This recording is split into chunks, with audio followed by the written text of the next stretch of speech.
आपका बॉर्डर सीमाना में नहीं जाएगा हम लोग। आप लोग काफी नहीं घुसाने। চাঁপাইনবাবগঞ্জ সীমান্তে মুখোমুখি অবস্থানে বিজিবি বিএসএফ এর পুশিন ঠেকাতে কোনো ধরনের ছাড় না দিয়ে সতর্ক রয়েছে বিজিবি। আপনি আগে ওদেরকে সরান, তারপর এখান থেকে তার আগে এক পাও সরবো না, এখান থেকে এক পাও না। আপনি সরান এখান থেকে। জেলার শিবগঞ্জ উপজেলার চৌকা সীমান্ত দিয়ে ২০ জনকে বাংলাদেশে ঠেলে পাঠানোর চেষ্টা করে বিএসএফ, তবে বিজিবির বাধার মুখে সে চেষ্টা পণ্ড হয়ে যায়। এ সময় দুই দেশের সীমান্তরক্ষী বাহিনীর মধ্যে বাকবিতণ্ডা হয়।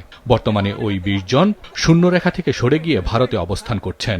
চাঁপাইনবাবগঞ্জের বিভিন্ন সীমান্ত দিয়ে গত কয়েকদিন ধরে অবৈধভাবে পুশিং চেষ্টা করা হয়েছে পানিপথে স্থলপথে, কিন্তু এটা হচ্ছে যে বিজিবি কঠোর অবস্থানে থেকে এবং বিজিবির সাথে সহায়তা এলাকাবাসী থেকে বারবার সেটিকে প্রতিহত করেছে। আমাদের বিজিবি মহোদয় যেভাবে পুশিং ট্যাকল দিছে, সে সাথে আমাদের এলাকার হাজার হাজার জনগণ তারাকে সার্ভিস দিছে। অন্যায় অত্যাচার প্রতি বছর আমাদের এই বাংলাদেশের উপর ওরা চাপিয়ে দেয়। মেহেরপুরের বুড়িপোতা সীমান্তে শূন্যরেখায় অবস্থান করা ৪ জনকে সরিয়ে নিয়েছে বিএসএফ।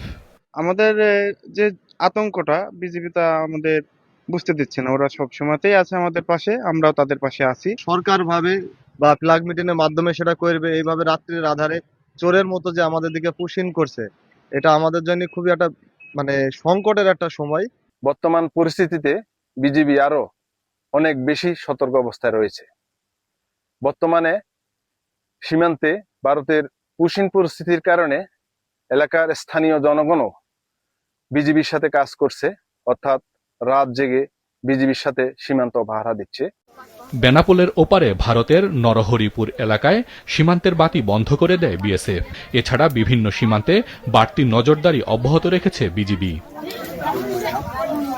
তাদের সহায়তা করছেন স্থানীয় বাসিন্দারা।